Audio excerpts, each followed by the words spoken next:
On peut rester, ça vous dérange pas? Bon, ok, voilà. Grand seigneur. Comme ça, on prend l'info au passage.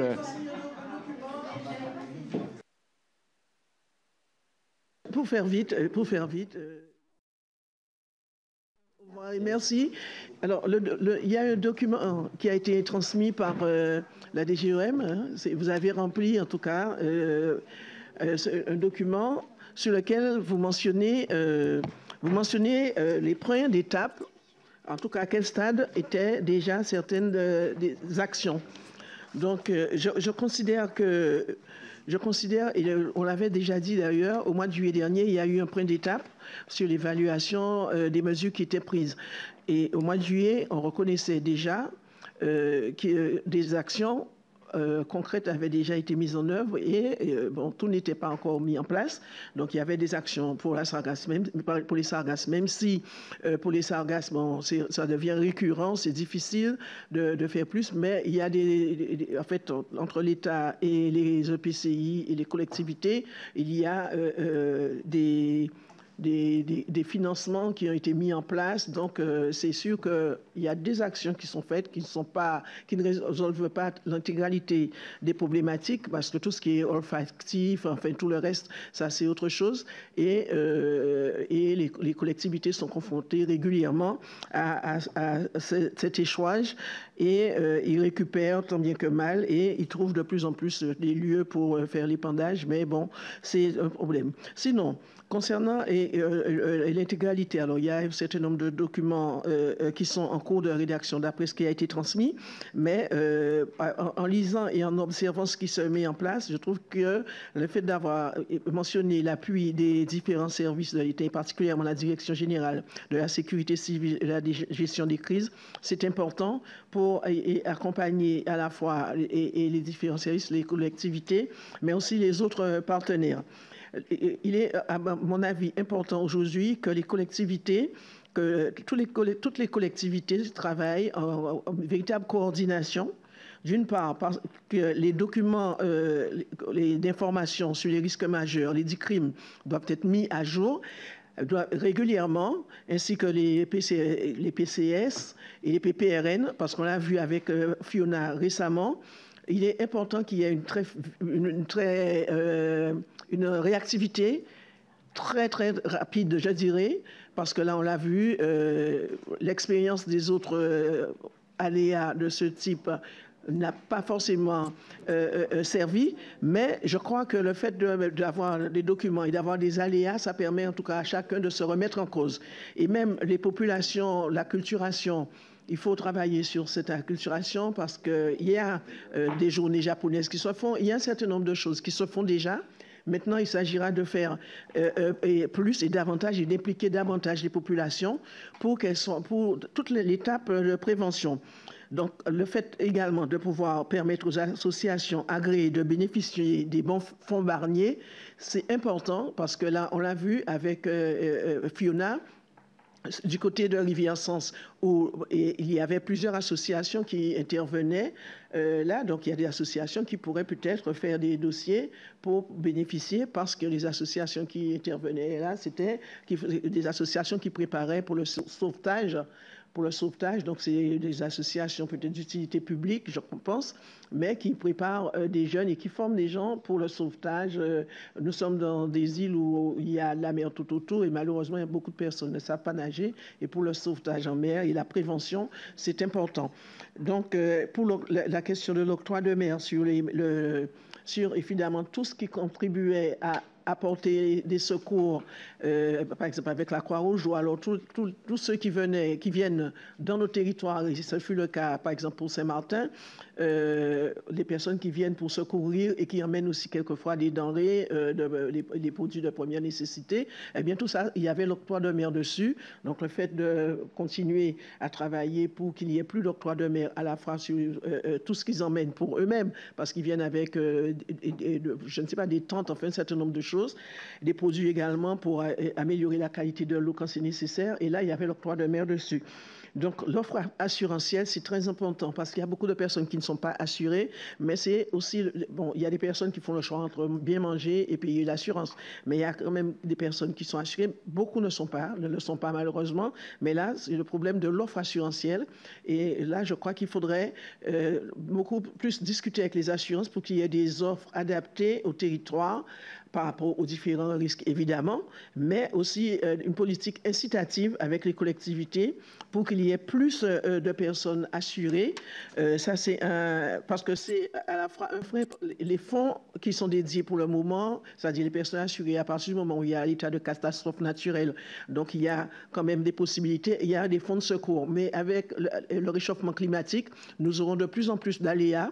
Donc, de plus en plus de personnes qui pourront, que ce soit sur nos territoires ultramarins, mais aussi dans l'Hexagone, on le voit, qui devront bénéficier sur ces fonds qui sont des fonds de solidarité. Donc, si on ne cite pas plus de personnes aussi à prendre des assurances, et si on n'incite pas les assurances à mettre aussi des possibilités pour que les personnes aient les moyens de le faire. Donc, on sera dans une situation où les fonds de secours avec l'État vont, en fait, à un moment donné, ce sera difficile parce que la fréquence des aléas, on le voit, c'est répétitif. Pour les plans communaux de sauvegarde et les PPRN, il est impératif, et là, c'est dans l'urgence, je pense que c'est régulièrement parce qu'il y a des personnes qui changent, des référents notamment, qui changent de service, qui changent aussi de coordonnées. Il faut que ce soit régulièrement révisé. Et alors j'ai vu que ça avance quand même très bien, et les fonds Barnier, l'usage des fonds Barnier qui a été simplifié parce que beaucoup de collectivités, les vraies, ne pouvaient pas avoir les fonds propres pour avoir les 10%. Donc, avec l'AFD, il y a des possibilités, et les possibilités également de mobilisation du FEI, c'est bien, c'est d'actualité en ce moment en Guadeloupe avec ce qui est préconisé à la fois par le ministre lors de son passage, mais aussi les autres services de l'État. Alors, ce qu'il faut maintenant, c'est mieux travailler les plans de continuité d'activité, et à tous les niveaux. Et c'est un impératif, selon moi, dans la mesure où maintenant, on ne doit plus négliger le côté économique et le côté social et sécuritaire par rapport aux problèmes environnementaux. On l'a vu chez nous, il y a des ponts, par exemple, des ponts qui sont plus récents d'ailleurs que certains qui sont là depuis plus de 100 ans, eh bien, ils ont des ponts qui se sont effondrés.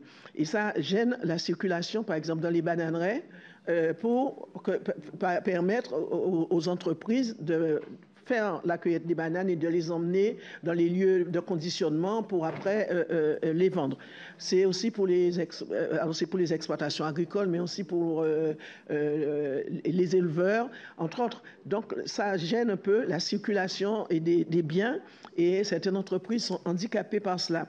Donc, on doit davantage travailler sur cette coordination entre le côté économique, le côté social que je viens de dire, et aussi le PCI. Alors, dans les différents plans, lorsque nous avons fait le rapport, il y a des EPCI qui avaient été invités à la sous-préfecture, à notre demande, pour parler de la coordination et des documents de prise en compte des aléas. Et pour les plans ORSEC notamment, eh bien, il y a seulement 2 EPCI qui étaient représentés, une présidente qui était venue elle-même et une technicienne directrice de service environnement, et qui ne comprenaient pas pourquoi on leur avait demandé de venir, si bien que les autres n'étaient pas là, et on a compris que les 2 qui sont... Enfin, il y a la présidente, c'était Mme Carabé à l'époque, elle a dit, moi, on m'a convoqué. Bon, je viens, j'ai dit, je viens, mais je ne vois pas ce que j'ai à voir. Eh bien oui, nous avons transféré sur les EPCI, sur des EPCI, mais aussi sur des syndicats mixtes. Il y a un certain nombre, en tout cas, de délégataires, notamment, par exemple, pour l'eau et l'assainissement. On est en plein dedans parce qu'il y avait déjà des problèmes d'eau, mais Fiona les a amplifiés. Donc, il y a ces transferts de compétences qui ne sont pas forcément dans les documents locaux. Dans les communes, quelquefois, ils se limitent à ce qui concerne la commune. Or, pour les déchets, c'est transféré. Pour l'eau et l'assainissement, c'est transféré. Pour l'électricité aussi, c'est transféré. Donc, il faut que dans les documents, il y ait également tous ces partenaires avec les différents services de l'État. Et là, ça n'apparaît pas dans les documents. Donc, il est urgent qu'il y ait une véritable communication avec les territoires et les EPCI, entre autres, mais les communes aussi, pour qu'il y ait, dans ce plan de continuité d'activité, non pas seulement au niveau local, mais que ça prenne en compte ces différents autres partenaires, parce que à certains moments, pour le déblaiement, eh bien, chacun va dire « Ah non, moi, c'est pas moi, c'est le PCI », mais le PCI, en fait, il n'y a pas encore le lien. Il y a le lien pour quand tout fonctionne normalement, comme on vient de parler là, de déchets, des limitations, ça fonctionne pas. Mais il y a le lien dans les documents de sécurité, il est impératif de les mettre. Alors, il y a également... alors j'ai parlé des finances, donc des documents et les relations, des réunions de coordination fréquentes et des simulations à faire de plus en plus, parce qu'à certains moments, on est dans une période, ces jours-ci là, il y a pas mal d'actions qui sont faites. Là, j'ai vu pour la Guadeloupe, j'ai vu pour la Martinique, M. Chimi fait quelque chose sur son territoire à partir du 20. En fait, il y a un certain nombre d'actions. Mais hormis le fait qu'il faille faire évidemment ce genre d'action pour sensibiliser les uns les autres, mais il faut au niveau, dans la proximité, parce que j'ai vu à Goyave, à Capesterbello, à Baïf, à Vieux Habitants, dans certaines localités. Donc maintenant, il y a le travail que les maires, mais aussi les EPCI doivent faire en renfort et de façon coordonnée dans les territoires en fonction des risques de proximité. Parce qu'à l'échelle de la commune, il y a les PLU, il y a un certain nombre de dispositions qui sont faites. Les gens connaissent telle ou telle zone, mais il y a des personnes qui habitent dans des endroits et qui n'avaient jamais pensé qu'ils seraient confrontés à certains risques. Donc là, c'est le travail de proximité qu'il faut intensifier et la prise en compte des psychotraumas. Par exemple, après Irma et Maria, on a vu qu'à Saint-Martin, bon, c'était au niveau de l'organisation et la continuité des activités par rapport à Saint-Barthélemy, c'était deux choses différentes. Saint-Barthélemy a pu, avec son plan de continuité d'activité, réagir très vite. Et la Transat AG2R, la mondiale qui arrivait, est arrivée sans qu'il y ait aucun souci. À Saint-Martin, jusqu'à maintenant, il y a encore des blessures. Et il y a aussi l'organisation en termes de santé et de prise en charge psychologique. Alors, dans le rapport, on parle des psychotraumas. Et à mon avis, il est important aujourd'hui que l'on puisse organiser et mettre en œuvre un centre régional de psychotrauma. Cette possibilité, parce qu'il y a déjà des psychologues, en fait, il y a une association, il y a ici et là des trucs, mais organisés pour que chaque fois que le préfet, en fonction des alertes, du niveau d'alerte, pour que ces personnes-là soient déjà mobilisées. Il ne faut pas qu'on attende longtemps pour chercher, pour pointer. Il y a déjà avec l'ARS, avec l'association, il y a déjà en fait des ponts qui sont possibles. Donc, non pas créer quelque chose qui ne pourrait pas servir, mais organiser, mettre en place déjà une coordination pour que, de la même façon, quand au niveau du COD, il y a des dispositions qui sont prises, et que ces personnes-là soient déjà plus ou moins en alerte également et mobilisées, et en fonction de l'aléa et des conséquences éventuelles, eh bien, ces personnes seraient déjà clairement identifiées. Hein? Donc, je crois que ça, c'est important, et on l'a vu, et lorsqu'il y a eu, là, il y avait des personnes à prendre en charge psychologiquement qui étaient à Saint-Martin, donc c'est compliqué à Saint-Martin parce que le psychologue le plus proche, il fallait aller à Saint-Barthélemy. Donc la personne va une fois, deux fois, mais après, comme il faut prendre l'avion, il n'y a pas les moyens et tout, donc c'est compliqué. Alors que s'il y a au préalable un centre régional de psychotrauma, donc là, cette organisation se met en place avec les personnes qui sont sur les différents territoires et de façon coordonnée. S'il faut mobiliser quelqu'un qui peut aller, en fait là, c'est quelque chose qui est déjà prévu avec vraiment un référentiel, en fait, quelque chose de bien, une méthodologie, une organisation qui serait faite par anticipation. Donc à ce stade, je m'arrête à cela et en tout cas, je remercie vos équipes pour le travail qui a été fait, pour le tableau qui nous a été remis, pour nous dire à quel stade c'était. Mais j'ai constaté également sur le terrain, parce que j'ai participé à une réunion qui a eu lieu à Capesterre, et où j'ai évoqué certaines possibilités qu'on avait. Et j'ai vu également des réponses qui ont été données après à Vieux Habitants, parce qu'il y a eu une deuxième réunion en présence du ministre et des maires. Et je crois que là, les choses se coordonnent davantage. Par contre, Et là, c'est la question de l'eau qui est un problème récurrent. Mais dans cette situation-là, il faut à ce moment-là qu'on essaie qu'il y ait une meilleure coordination. Donc là, ça a permis, la présence de M. Karinko a permis qu'il y ait entre deux communes voisines et limitrophes, qu'il y ait un dialogue. Et c'est pour cela que je dis que c'est en amont que les choses doivent se faire. La présence du ministre délégué a été facilitateur avec le préfet, mais il y a déjà des problèmes récurrents entre les EPCI et tous ceux pour lesquels en ce moment il y a des délégataires. Mais il faut, au préalable, dans ces situations-là, et pour éviter le pire, parce qu'il y a des risques d'incendie. Et le problème qui se pose, c'est que là, on est sur des risques de certains nombres d'aléas. On ne pense pas au risque d'incendie, mais c'est un vrai sujet parce que les pompiers ont alerté, et j'ai donné un document à monsieur le ministre délégué le 30, je crois, parce que le SDIS est souvent sollicité, mais quand il n'y a pas d'eau à certains endroits, c'est difficile. C'est très difficile, donc ils utilisent des moyens qui ne devraient pas, pour certains endroits, mais ils ont des moyens en fait, pas suffisants et ils réclament d'autres moyens pour avoir une meilleure capacité de pouvoir éteindre les incendies, parce qu'on n'a pas eu tout ce qu'on a eu en Gironde et dans d'autres points, les feux de forêt, bon, grâce à Dieu, merci. Mais pour les incendies qu'ils pourraient maîtriser facilement, eh bien, on a vu à Moule une pharmacie sur 2 étages se brûler, et ça, c'est pas dans les risques naturels, mais c'est à voir parce que c'est une des conséquences des problématiques liées à l'eau.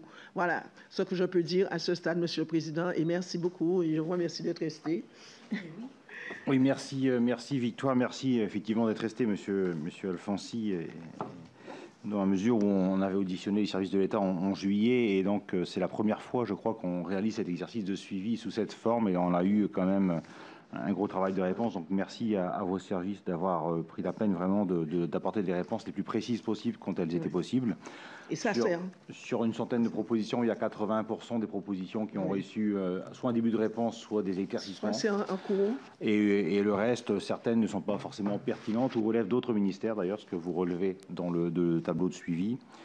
Toujours est-il qu'on peut quand même considérer que le cadre d'intervention générale, et tu l'as rappelé, Victoire, s'est quand même amélioré de notre point de vue.